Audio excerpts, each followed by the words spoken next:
Once buzzing with political activity, Uganda's political sphere now echoes with a strange quietness. The streets that once hosted mega rallies are now replaced with quiet consultations behind closed doors. But is this just the calm before the storm? But for us, the key issue is, in what context are we going to present those candidates?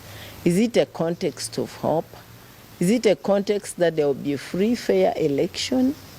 Is it a context that there will even be an election in this country, going by the high-handedness of the regime?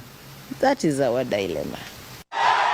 For political parties, political silence isn't by choice, it's by necessity. With a crackdown on political activity, some have opted for covert mobilization. Whenever we are sabotaged by the security organizations as we are touring the country, we resort to covert operations.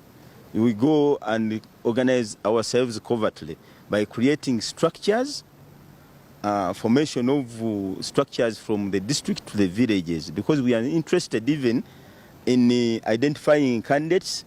As you have heard, we even invited expressions of interest for all those people who are intending to stand under our party. So that process is going on. Yet, even in silence, political parties must keep the ticking clock. The Electoral Commission's roadmap is in motion and preparations are expected. We have taken note of the EC's program and we have adjusted our program according to the latest roadmap from the Electoral Commission. And at this moment within UPC, we're going through a registration process, registration at the branch level, which is going to lead to election of the structure from the branch all the way up to national. And for the general elections, we're going to be having our primaries, I'll say shortly after May.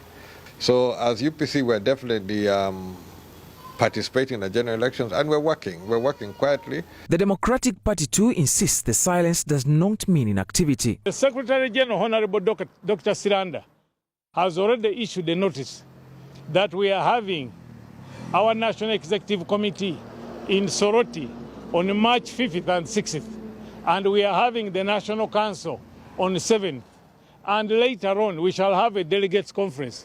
The delegates conference is the primary for the presidential candidate of the Democratic Party. So we are on course.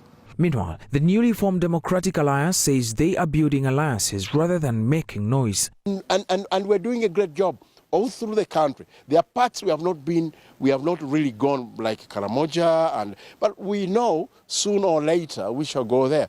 By June, we shall have traversed this country, and probably the diasporas. Seen us in Kawempe starting to engage the public to get the best candidate out of that.